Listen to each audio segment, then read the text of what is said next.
Good evening, everyone. I would ask everyone to please take your seats. I think we're just about ready to get started. So for those of you who don't know me, my name is Stephen Wright. I have the honor of being the interim dean of the Faculty of Arts and Science here at the University of Toronto.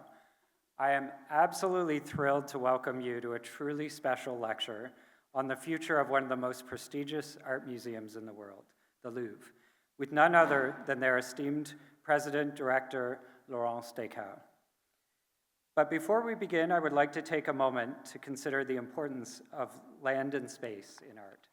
Museums are physical spaces built to house paintings and sculptures that often tackle the relationship between humans and the land we occupy. With that reflection in mind, I wish to acknowledge the land on which the University of Toronto operates. For thousands of years, it has been the traditional land of the Huron-Wendat, the Seneca, and the Mississaugas of the Credit. Today, this meeting place is still the home to many Indigenous peoples from across Turtle Island, and we are grateful to have the opportunity to work on this land. The University of Toronto has been a center for teaching and scholarship on French culture for more than 150 years. Our Department of Art History is building on that legacy with the U of T France Art History Partnership, creating connections with French universities and enabling a dialogue of varying perspectives through opportunities like tonight's special lecture. As a result of these partnerships, arts and science students, as well as students in the Faculty of Music, are able to take part in immersive learning and academic experiences all over the world, including France, which has a long and rich tradition in art history. These exchanges are important for fostering cross-cultural dialogue and the sharing of ideas, helping our students broaden their understanding of art through a global lens and then applying these perspectives on their studies. Absolutely none of this would be possible without the generous support of the Fondation DRG, the benefactor of the University of Toronto France Art History Partnership, and tonight's extraordinary lecture. The Foundation's commitment to bolstering intercultural exchange between Canada and France is having a profound impact on the development of the arts. On behalf of the entire Faculty of Arts and Science and the University of Toronto, thank you for your support. I would now like to introduce Professor Joseph Clark, Chair of the Department of Art History, to welcome tonight's speaker.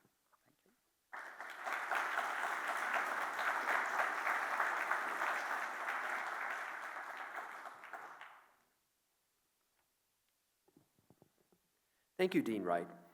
It's my honor to introduce tonight's speaker, Laurence, President Director of the Louvre Museum. Before I do, let me just echo the Dean's remarks. Over these past 3 years of our University of Toronto France Art History Partnership, I've been so thrilled to see students and faculty from both sides of the Atlantic return from their exchanges with new directions in their research and their careers. This lecture is an occasion to celebrate the rich dialogue between France and Canada in the field of art history. And we're honored that the Consul General of France in Toronto, Monsieur Bertrand Pousse, is with us this evening.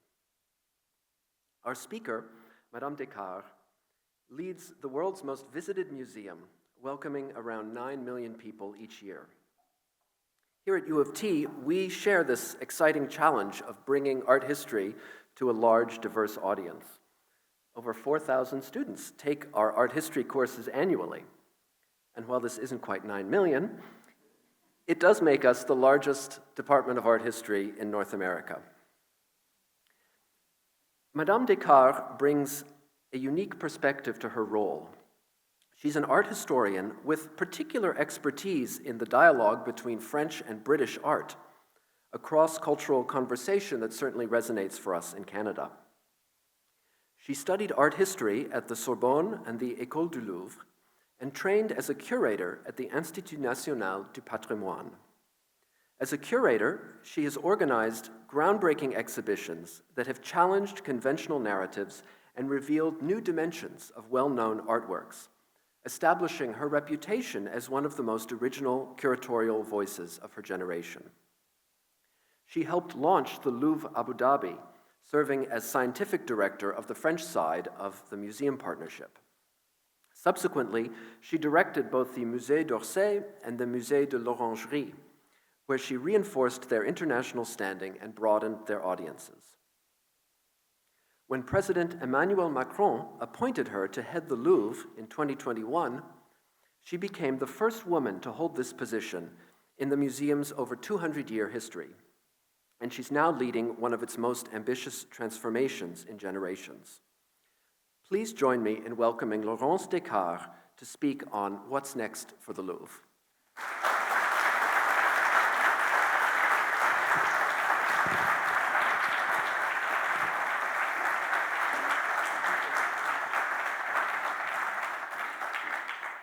Ladies and gentlemen, good evening. Before I start, I would like to extend my warmest thanks to the University of Toronto for their generous invitation as part of the University of Toronto French Art History Partnership. It is a true honor to stand before you tonight and share my perspectives on the Louvre's past, present, and future. I wish to express my sincere gratitude to Joseph Clark, Associate Professor in Modern Architectural History and Chair of the Department of Art History, as well as to Lisa Habib for their dedication in preparing this event. In 2024, the Louvre invited the renowned Belgian artist Luc Tuymans to create a project in the Valentin Rotunda at the very heart of the palace. Tuymans conceived his work, The Orphan, L'Orphelin, as a meditation on painting and on the weight of artistic gestures. He drew inspiration from diverse sources, ranging from video stills of a New Zealand painter he encountered online to the celebrated Pietà de Villeneuve-des-Avignon, painted in 1455 by Enguerrand-Carton. A crucial aspect of this invitation was its ephemeral nature. Tuymans' frescoes were intended as a temporary gesture, destined to disappear only a year after their completion. Throughout the exhibition, he personally introduced these works during open visits, allowing visitors to grasp their conceptual force and compelling presence. In May 2025, the rotunda was painted over, Valentin de Boulogne's paintings rehung, and the orphan dissolved back into the architectural strata of the museum. In many ways, this project encapsulates the essence of a Louvre, a place where architecture and artistic testimonies are woven together, a painter's workshop that fosters inspiration and creation, and above all, a museum that welcomes all, offering visitors a dive into human creativity. The Orphan was both an homage to the ever-changing nature of the Louvre and a tribute to its essential purpose, curating and sharing art and culture widely. It also shed light on the peculiar relationship to time museums build, one marked by its plasticity. In our galleries, time is condensed or expanded, but it never follows a purely linear logic.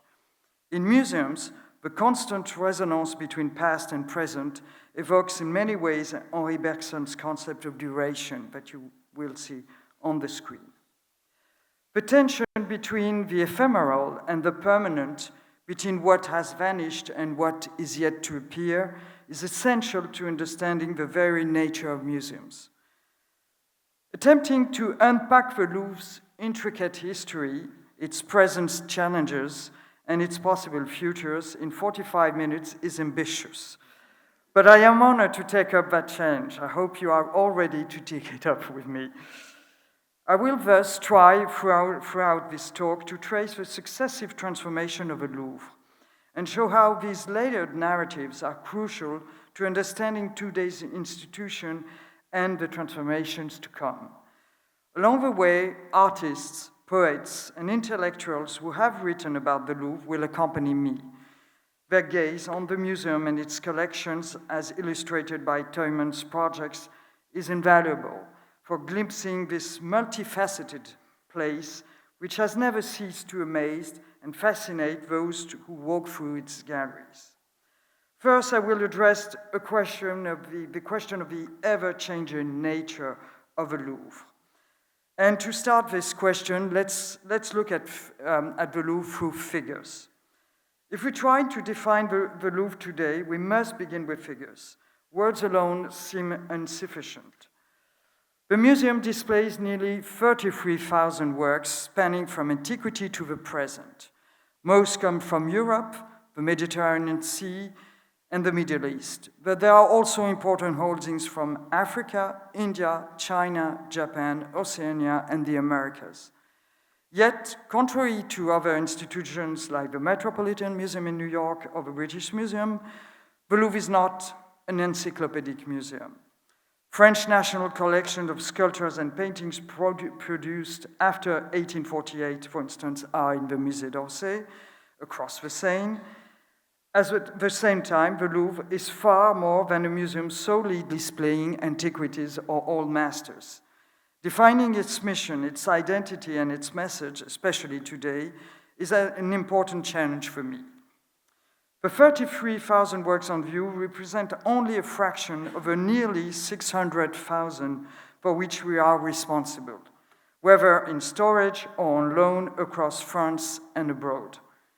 With such an immense collection, it is no surprise that the Louvre is the most visited art museum in the world, attracting nearly more than 9 million visitors last year. Superlatives abound. With its complex origins, which I will try to integrate for you tonight, the Louvre grew into a massive structure covering 244,000 square meters. Once fully converted into a museum, it devoted 73,000 square meters to exhibition spaces, make it one of the largest museums in the world, maybe the largest museum in the world. It's debatable with the Hermitage in St. Petersburg. The domain also includes 37 hectares of outdoor space, with the Tuileries being the largest and oldest public garden in Paris. Many visitors, as well as many Parisians, believe that the Tuileries are managed by the city of Paris. I am proud to say that they are part of the Louvre's domain. Upon hearing all these figures, one may feel a little bit dizzy. The thing is, the reality of the Louvre is impossible to describe. To try to grasp it, I would like to dwell upon one specific visitor's outlook on the Louvre. In 1971, the critic Pierre Schneider published Louvre Dialogues, a series of conversations with contemporary artists.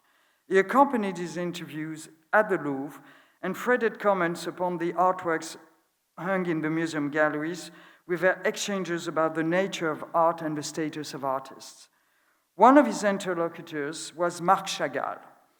In 1911, Chagall had come to Paris from his native chateau near Vitebsk in Belarus to paint and to become an artist in Paris. He became, as you know, one of the leading figures of what we call the École de Paris in the first half of the 20th century. During his interview with Schneider, Chagall recalled his first visit to the Louvre the morning after his arrival. Talking to Schneider, Chagall muses on the extraordinary nature of a museum, and you will see the quote of Chagall. Chagall focused less on the collection than on the building itself.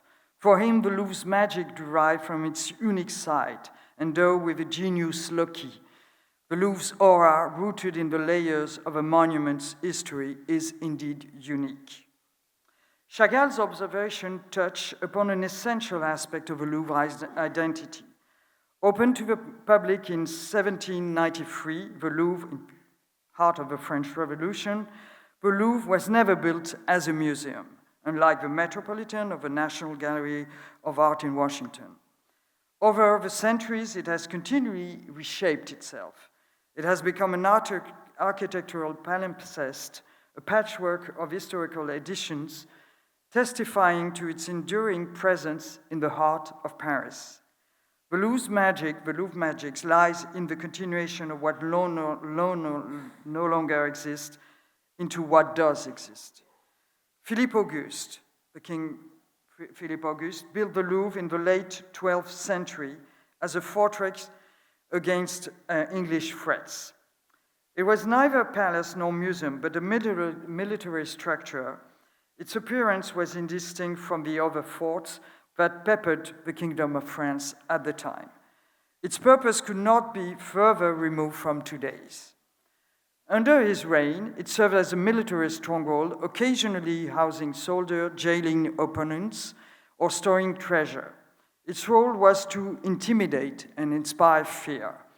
After the Battle of Bouvines, Philippe Auguste imprisoned the Count of Flanders in the Louvre's dungeon for 13 years. I hope no one sees the Louvre as a jail today, especially the 2,300 people who work here every day. Almost no representation of this first fortress survive. The 19th and 20th century excavation, especially those linked to the Grand Louvre project in the 1980s, revealed remains such as the sloping stone base of the original moat walls. Visitors can still walk alongside them today, even spotting the mason's marks used for calculating pay by the block. In 2009, the artist Joseph Kossut was invited to address the historical past of his walls. He produced a series of 15 sentences written with neons running along the medieval foundation of the Louvre. One of them reads, as you can see, the history proposed is at the same time deep and mute. In the 14th century, Charles V and his architect Raymond du Temple transformed the fortress into a royal residence. A famous illumination from the very rich hours of the Duke of Berry depicts it as a symbol of royal power, towering over fields being sown by farmers. 2 centuries later, during the reign of Francis I, architect Pierre Lescot again remodeled the Louvre. Sculptures from Jean Goujon's workshop, who created notably the Caryatides room, are now displayed in the Goujon Rotunda, where they meet Yeo Ping Pei's modern architecture, a striking juxtaposition of centuries. Subsequent rulers from Henry IV to Napoleon III continued to transform the palace. Henry IV pursued his grand dessein to link the Louvre and the Tuileries Palace, and he commissioned the Grande Galerie. In 1682, Louis XIV moved to Versailles, but the apartments of Anna of Austria and Lenot's design for the Tuileries still testify the royal presence at the very heart of Paris. After the monarchy's departure, the Louvre became a hub of artistic life, hosting the annual Salon from 1725, housing the Academy and providing studio for artists. The decisive moment came with the revolution, when the Louvre was officially opened as a museum, free and accessible to all. Since then, successive projects from the Plan Verne between the two World Wars in the 20th century to Yeo Pei's pyramid in 1989 have reshaped the institution, each reinterpreting the palace for its time.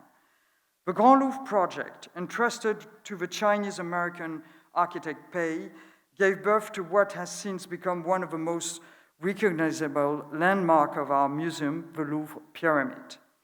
Inspired by the proportion of the Great Pyramid of Giza, made of a specially designed glass, Pei designed a structure that sought to entwine tradition and modernity, probably a key to understand what the Louvre is about. The Louvre Pyramid was the centerpiece of François Mitterrand's Grand Louvre master plan disclosed in 1981. The project aimed to dedicate the entire palace to the museum, doubling the space for permanent collection, while creating vast new public areas. Moreover, the Louvre needed a clear and central entrance that could unify a palace whose wings has long been fragmented and disconnected. The pyramid was once derided and mocked in newspapers, but it has become the universal symbol of our museum. As you can see, controversies are a national sport in France, and we are very good at it, believe me. It is not only the gateway to the Louvre, but also one of its most famous artworks, maybe the first artwork that people see when they come to the Louvre. Across centuries, the many representations of the Louvre always show the building under construction, just like the idea of a museum itself. From fortress to royal residence, academy to museum, the Louvre has never ceased to adapt. The continuous reinvention explains its extraordinary vitality. It is a living body, always in the process of becoming. The Louvre has even challenged geographical boundaries. For more than a decade now, Louvre has become a plural world. Let's take a look at the other Louvre. In 2012, the Louvre Lens opened in northern France. It was far more than a satellite. It was a new way of thinking about the museum and its collections. Located in a former mining region, the project was also a commitment to cultural and social renewal. The Louvre was not only lending works, it was investing in a territory marked by economic hardships and conceived as a hub for education and culture, as a place for social cohesion. The building, designed by Kazuyo Sejima and Ryue Nishizawa, one of the Sana agency, one of the most important architectural firm in the world. Sejima is a Pritzker Prize. This building is luminous and discreet.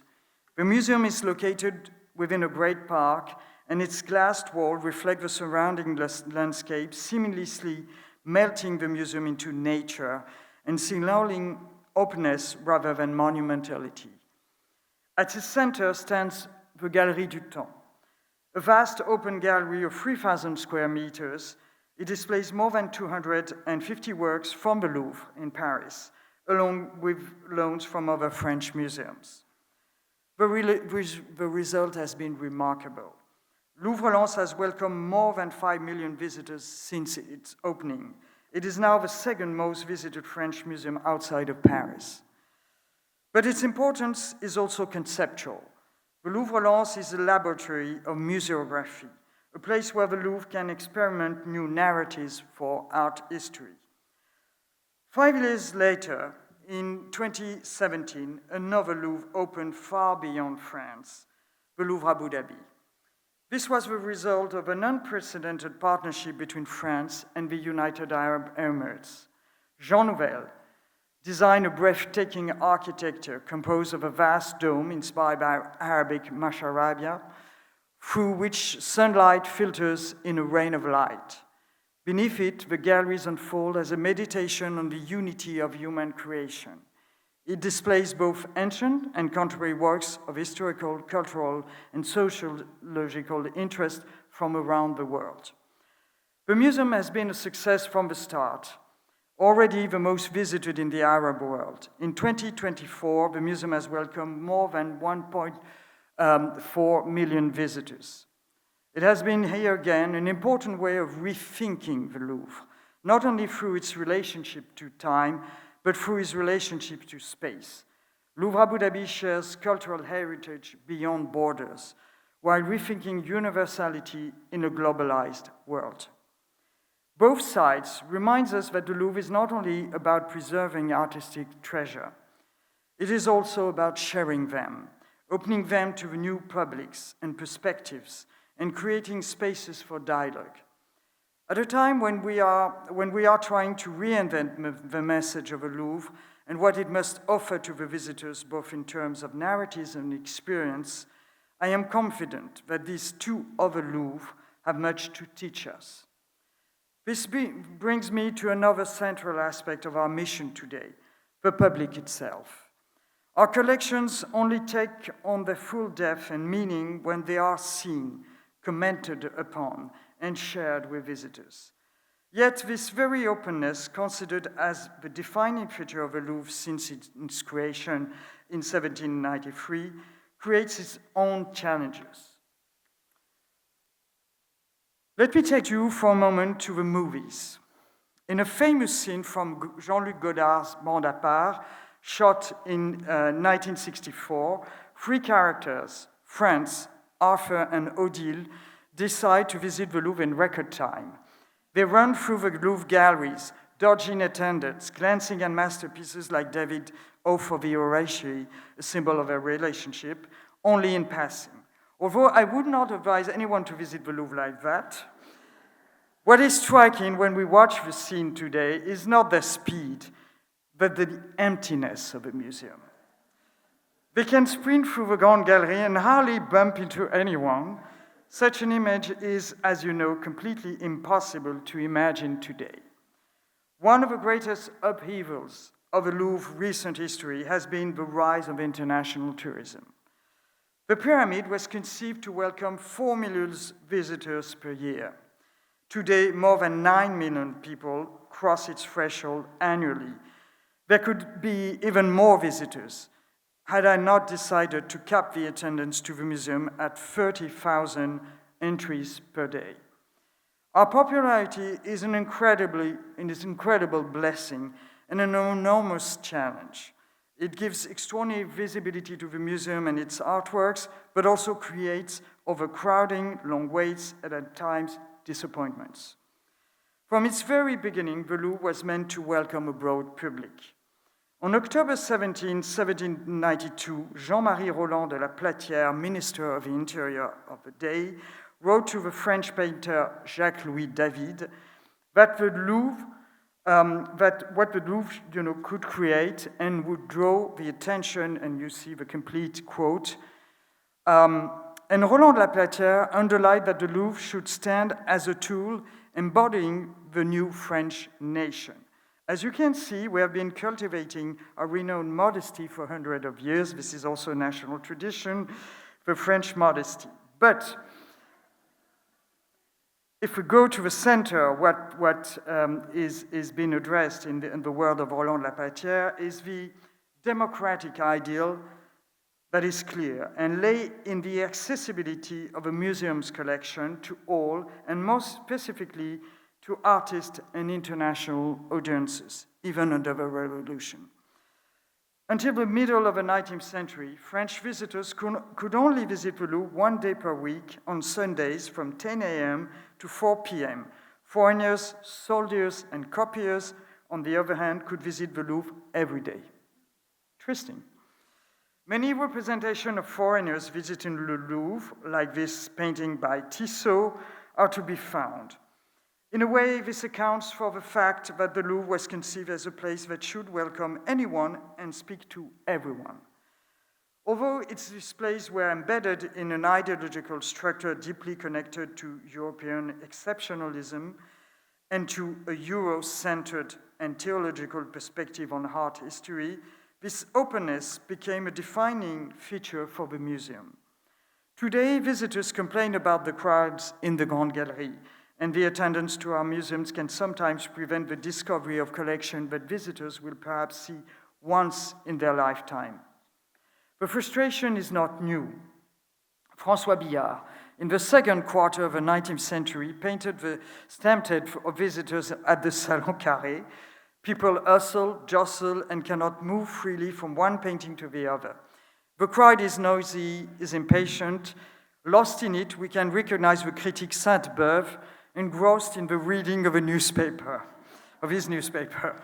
2 centuries later, the same scene could be painted again. In 2012, the British photographer Martin Parr captured the Salle des États where the Mona Lisa hangs. The images are part of his famous series on tourism in Paris. His photographs show a sea of arms raised high, smartphones and cameras competing for a glimpse of a painting. The aesthetic experience is mediated by a screen. Taking photographs is part of a contemporary museum going, and I do not think that taking selfie with paintings lessens the experience one may have of it. On the contrary, it is a way to bring home a tangible memory of the Louvre, a piece of our museum, a moment, a thing that I was there. But it does complicate it. One visitor recently wrote to me complaining that seeing the Mona Lisa was exhausting and that the encounter fell short of his expectations. As a museum director, I have to say that such accounts are disheartening to read. And that we should, of course, address these questions.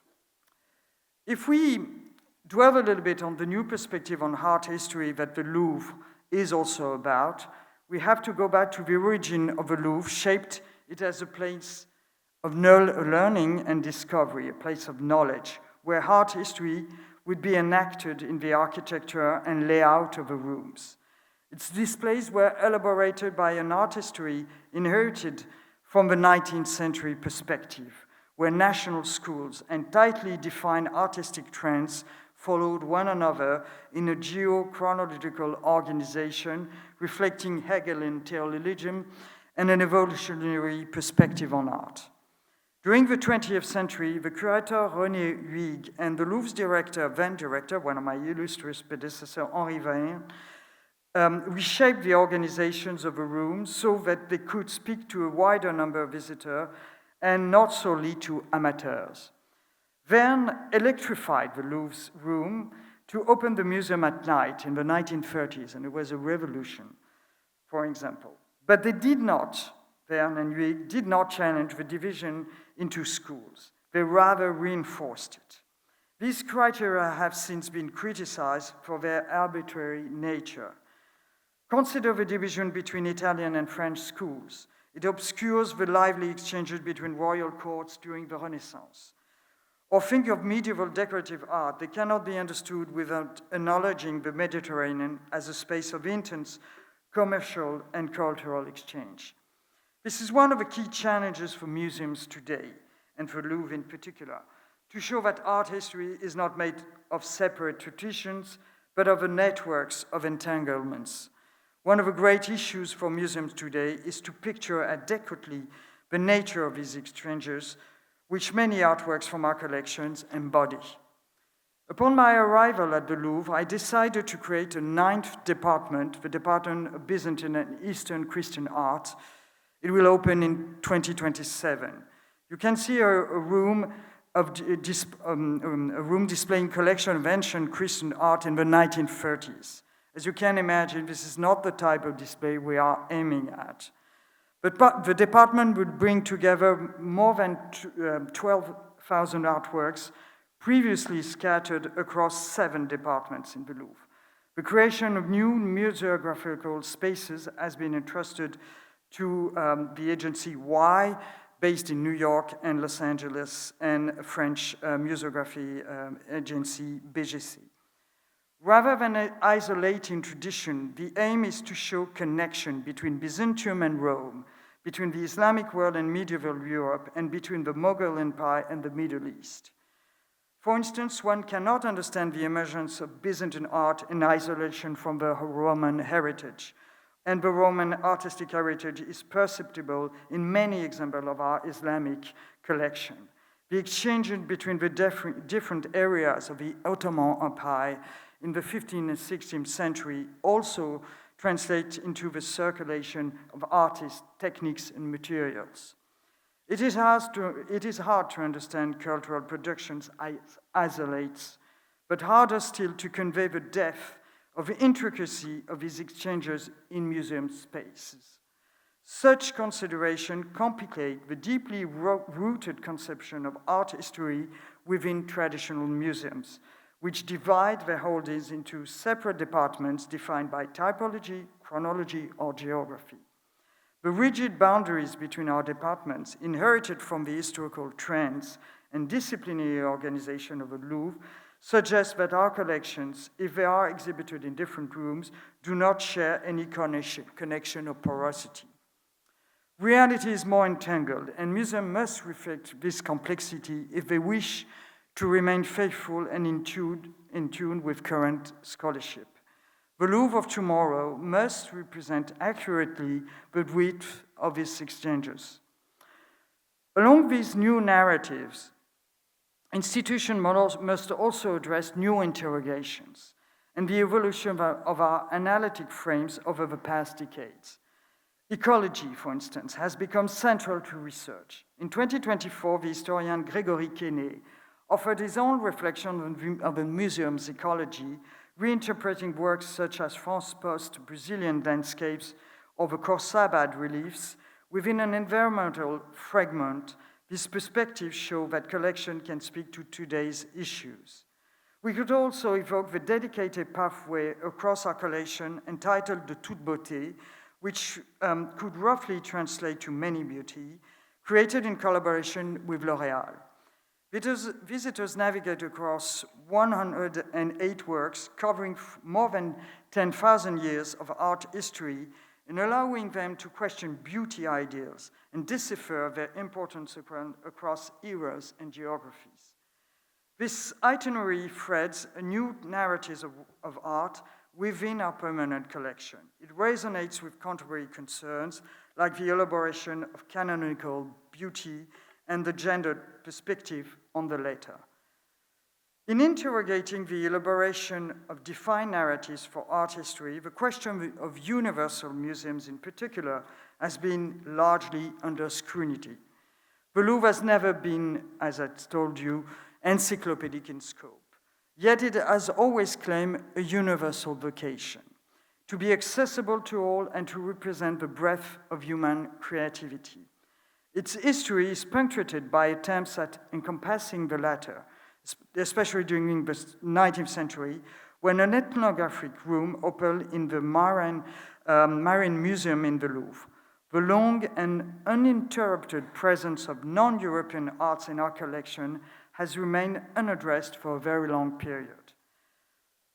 In 2000, the Pavillon des Sessions was inaugurated as a prefiguration of the Musée du Quai Branly-Jacques Chirac, a museum assembling collection from the Americas, Asia, Oceania, and Africa, which saw light in 2006. The Pavillon des Sessions exhibited 170 artworks from Africa, the America, Asia, and Oceania in the Louvre. Its opening was hailed as the long-awaited recognition of extra-European arts in the Louvre. Opposed to the project, the then director and my friend Pierre Rosenberg insisted on the fact that the Louvre was not a universal museum. Yet, 2 years later, the institution signed the Declaration on the Importance and Value of Universal Museums. This ambivalence reveals the difficulty of reconciling the heritage, history, and identity of the Louvre. Ever since I joined the Louvre as president director in September 2021, I have sought to explore the question of universalism on multiple levels. What does it mean to be a universal museum, especially in light of the colonial histories embedded in our collections? How can we pretend to universality if the very concept was coined from a Eurocentric perspective, one that historically claimed to speak for all while silencing many? The challenge, then, is not to leave behind the universal as a remnant of a shameful past, but to face its historical roots and reinvent it. Not as a close inheritance of European modernity, but as a process built together out of plurality and dialogue. The Chaire du Louvre has provided a platform for leading intellectuals to reflect on the museum history and its mission. In 2022, French historian Pierre Saint-Garavelou retraced the history of the Louvre's disappeared museums, addressing their colonial and ethnographic roots and shedding light on forgotten chapters of our past. In 2024, Franco-Senegalese philosopher Souleymane Bachir Diagne delivered 5 lectures on the concept of the universal. These 2 thinkers have deeply informed our curatorial practice, particularly in considering anew the Pavillon des Sessions. After 4 years of collaborative work with the Musée du Quai Branly-Jacques Chirac, this space will reopen in late November 2025, so in a few weeks' time, as the Galerie des 5 Continents. This change is not only in name. This gallery will move away from strict geographic and chronological displays. Instead, it will address themes that speak to whole humanity. Visitors will be invited to draw connection across centuries and continents to see works not only in isolation, but in resonance. They will move along the issues of motherhood, power, prestige, spirituality.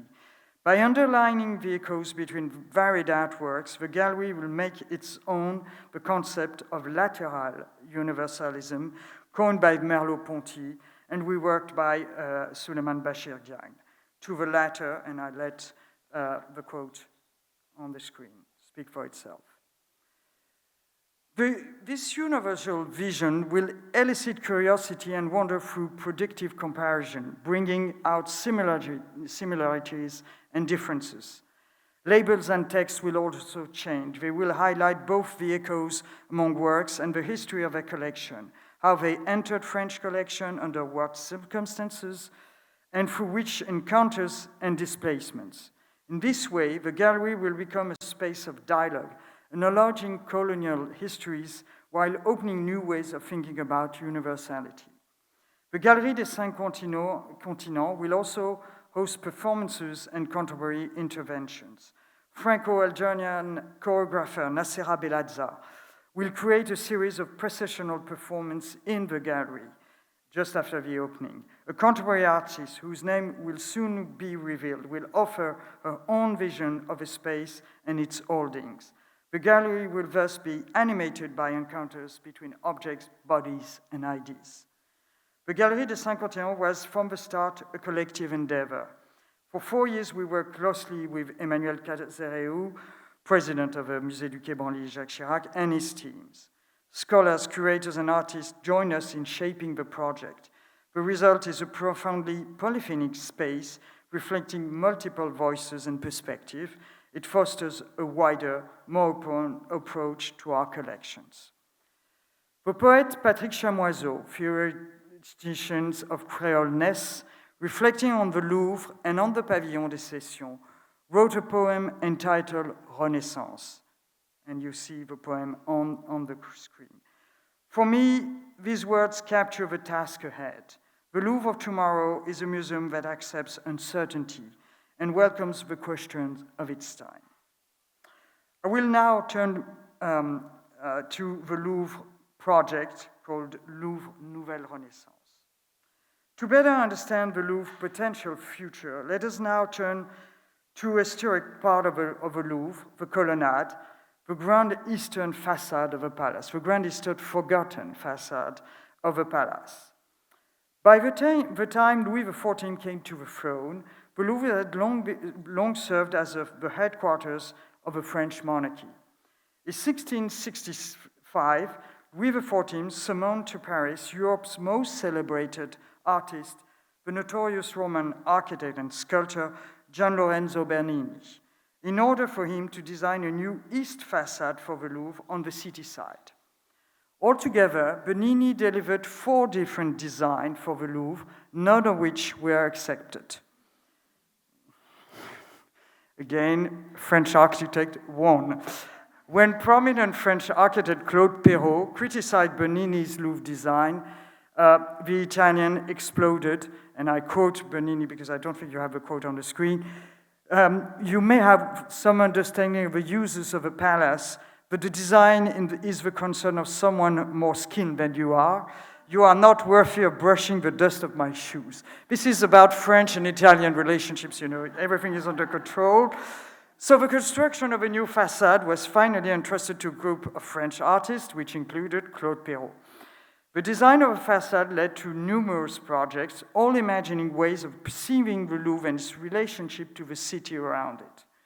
This monumental design that faced the city was supposed to serve as the main official entry to the Louvre Palace. But as I mentioned earlier, Louis XIV left for Versailles and the court with him. And the project was not completed until almost a century later. Quite oddly, the eastern side of the Louvre was left behind by the Grand Louvre project. I am convinced that we can create there another entry for the museum today. The Louvre New Renaissance project, launched last January by French President Emmanuel Macron, is driven by this aspiration to openness and fluidity in the discovery of our collections. It aims at a profound reshaping of the Louvre spaces.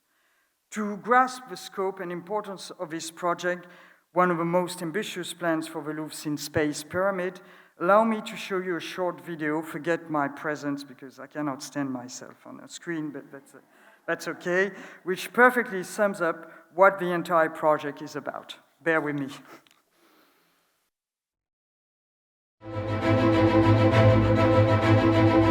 The Louvre is a place of wonder, discovery, and knowledge sharing. Shaped by 9 centuries of history, it has continuously transformed itself. At the heart of Paris, it is now the most visited museum in the world. This success comes with responsibility and challenges. To better welcome our diverse audience, to make each visit a moment of enjoyment, to allow everyone to discover all our masterpieces from the most renowned to the most unexpected. Tomorrow, from the Colonnade Esplanade, new entrances will simplify access to the museum. They will provide all the services and comfort expected of the world's greatest museum. Beneath the Cour Carrée, around the remains of the media of the Louvre, new spaces will take shape. An ambitious cultural program will come to life there. The Mona Lisa will benefit from a reimagined presentation worthy of a global fame. From the Pyramid to the Colonnade Esplanade, visiting the Louvre will be simpler and more seamless. This project, designed with you in mind, aims to connect the Louvre more broadly to the surrounding city, address climate challenges, and harmonize modernity with respect for heritage. This new chapter has a name, Nouveau Louvre, a Louvre for tomorrow.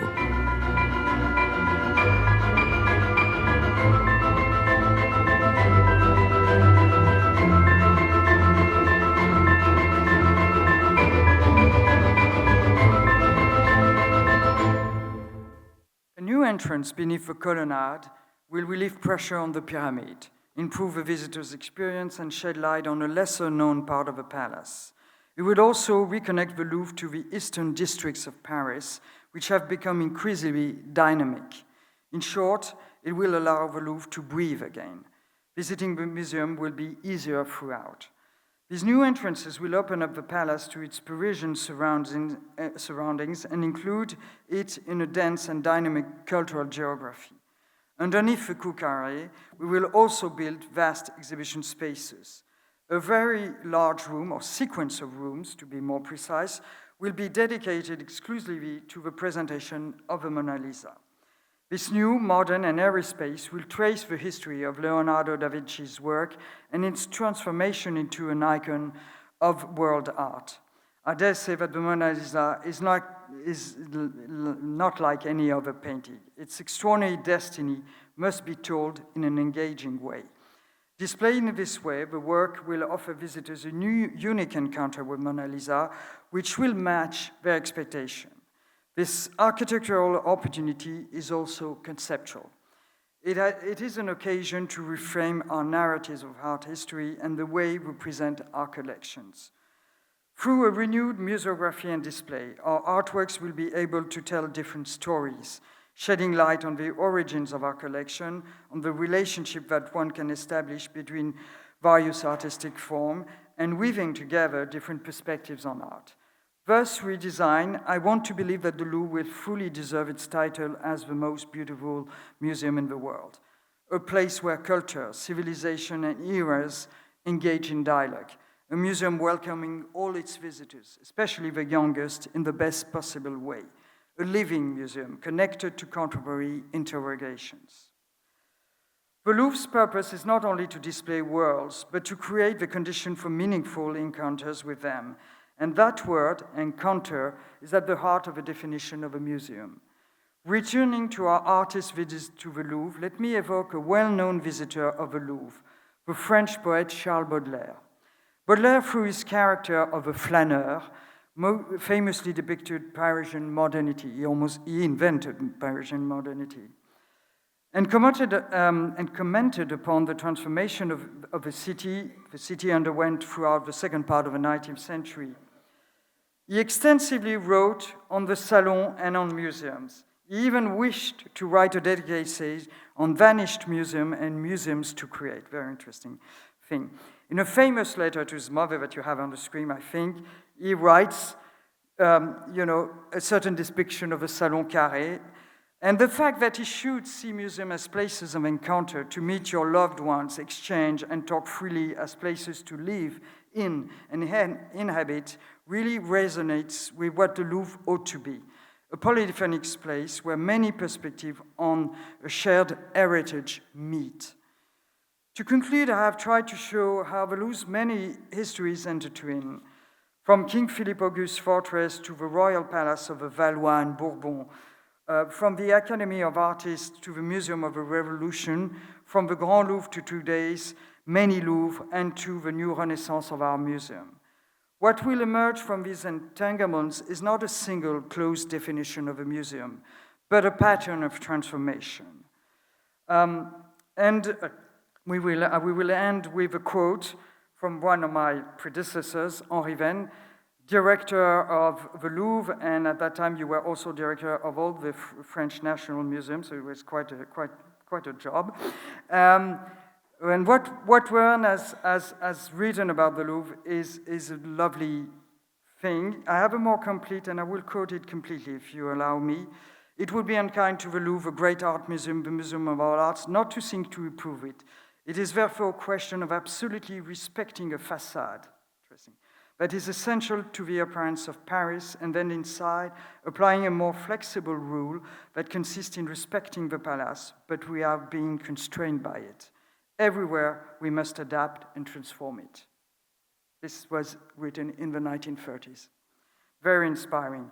The Louvre is not just a building, not even just a collection. It is an idea, always in motion, never complete, constantly reinvented. Its strength lies in its instability itself.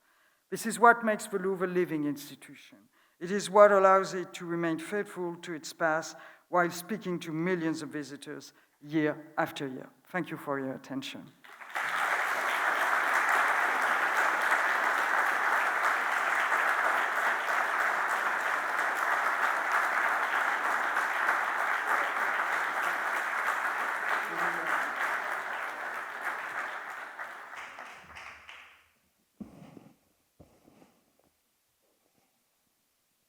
Thank you so much, Madame Descartes, for a really inspiring lecture, and I think you so beautifully evoked how the Louvre is not by any means a kind of static institution, which may be the stereotype that some people have about any art museum, but it's very much a dynamic and living thing. So we have just a few moments, and I have a couple of follow-up questions to your wonderful talk. First of all, I have to ask, because I'm a historian of architecture, and you spoke so much about the building and its history and its evolution. The Louvre, of course, was originally a royal palace. You have also directed the Musée d'Orsay, which started its life as a train station. Yes. And I'm curious how these architectural identities of the buildings influence their role as spaces to display art, and what are the challenges that a curator has to think about in approaching a museum that is not just a white cube, but has an architectural identity that's more complex. It is very important in the case of Orsay and the Louvre, very different, of course, examples, but it influenced the museography, the displays, the way you can work within the museum. And what is interesting is that in both cases, and we must pay homage to one of my great predecessors, Michel Laclos. Michel Laclos has been the first president of the Louvre in the 1990s, but he was formerly the director of the Department of Paintings, and he was of the Louvre, and he was in charge of the Musée d'Orsay project. So the same man was leading the Grand Louvre project while he was doing the Musée d'Orsay in the 1980s. Can you imagine? And what is very fascinating in his approach is his respect for historical building, the train station and the Louvre, and bringing modernity to it. He is the one responsible for inviting Gaia Aulenti to design the museography, the Italian designer, to design the museography of Orsay, which is a very striking and very powerful way of filling an empty space, the railway station, which was a very tricky thing to do, and is responsible also, with the choice of President Mitterrand, of course, of inviting Pei to design the pyramid and all the new spaces after he had seen what Pei has done with the National Gallery in Washington, you know. So, and I think this mix of respecting the historical buildings, both are at the heart of Paris. One testifies of a long history, the Louvre, the other one is a testify of the modernity of Paris, and inviting contemporary artists or architects to work in it. And the dialogue between the curators and the curatorial teams with the museographer, the architects, in all these projects, as we have today for our new department, is a key moment. There's no museum without physical space. A museum is the alchemy that comes between a collection and a space, and the geography, the physical experience of a space. And I think once you understand that, you go into a history of a museum, and I think in a very different way. But this is very, very important, very important. Well, thinking about the continuing transformation of this space, I wanted to ask your thoughts about, you mentioned the plan for the Mona Lisa to have its own dedicated exhibition space, which seems like a beautiful solution to the challenge of this popularity of this work. You also spoke in a very inspiring way about the ambition to have more porosity and more dialogue between works, between different cultures. So I wonder if you could expand a little bit on how you approach the balance between, on the one hand, dealing with the extreme popularity of certain works which are global icons and which need a space of their own, and on the other hand, the desire to bring multiple works together and have them in dialogue. That's a challenge of the Louvre. We must work on multiple levels all the time.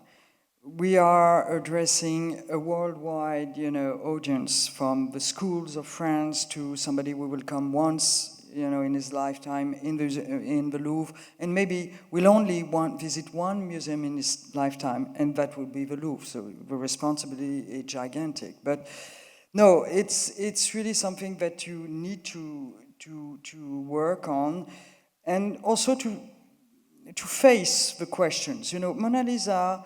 The idea of giving Mona Lisa a proper gallery has been in the head of many people in the Louvre for many years. I'm not particularly, creative in making this decision, but there's a moment where it is the right moment to do it.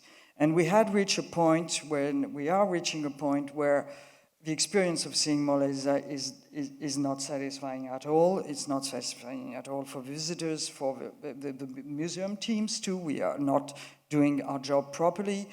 And it's the right moment to do it, and it's the right time for the Louvre to address this very special status of Mona Lisa. In itself, it is a fascinating history. Imagine, first talk about Leonardo da Vinci, his new conception of portraiture. He invents the modern portrait with Mona Lisa. And the fact that he brings this picture to France while invited by King Francis I. When he dies in France, the picture is bought by the king and enters the national collection, the royal and then the national collection. This way is a fascinating story that people tend to forget. And the way it became a sort of superstar, in the 20th century is rooted in the fact that the Mona Lisa is stolen just before the First World War and disappears for more than 2 years. It's a fascinating history. And the picture, which was already famous in the 19th century, becomes completely world famous because it is reproduced everywhere, in every newspaper. And the idea of the picture becoming an image, which is exactly what we're dealing now, the question of the image and the reproduction, is a fascinating one. And I want the Louvre to tell the story and to make the presentation of Mona Lisa, to surround the presentation of Mona Lisa with all those kind of questions, which are fascinating, in themselves and addressed.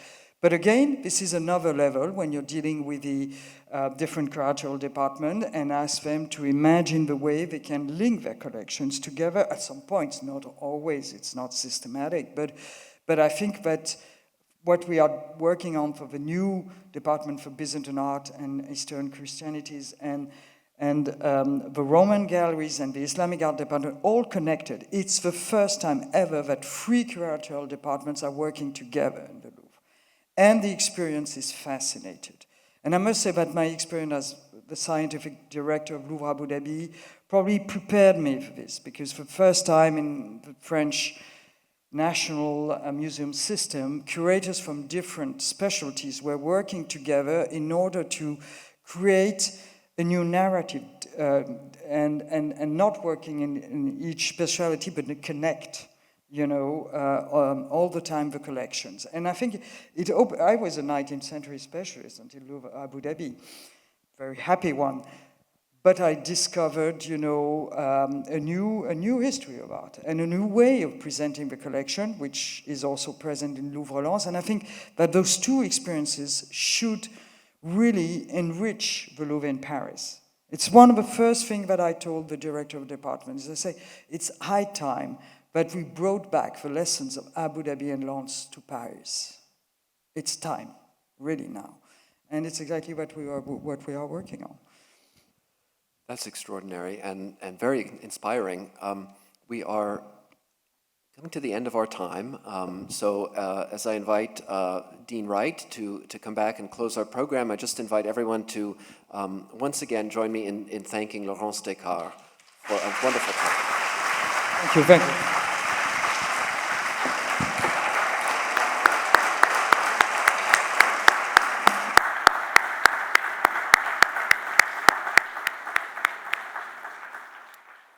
Well, I also wanted to take this opportunity to thank Madame la Présidente for that incredibly informative, inspiring, and really intriguing talk. I'm already planning my next visit to the Louvre. I can remember my favorite photo of my last visit was me taking a photo of my daughter taking a photo of the Mona Lisa. So I see I'm in good company, yes. Thank you so much for taking the time to travel here. Lots of travel, some jet lag, just incredibly engaging. No sign of jet lag at all with the engagement tonight, to help deepen the bond between our 2 countries. It's really a great honor for Arts and Science and the Department of Art History to host one of the most important voices in art history. As we continue to send our students to France and pursue their art history studies abroad, it's so special to be present as you share your insights, the challenges, and the perspectives with our community here. So much food for thought.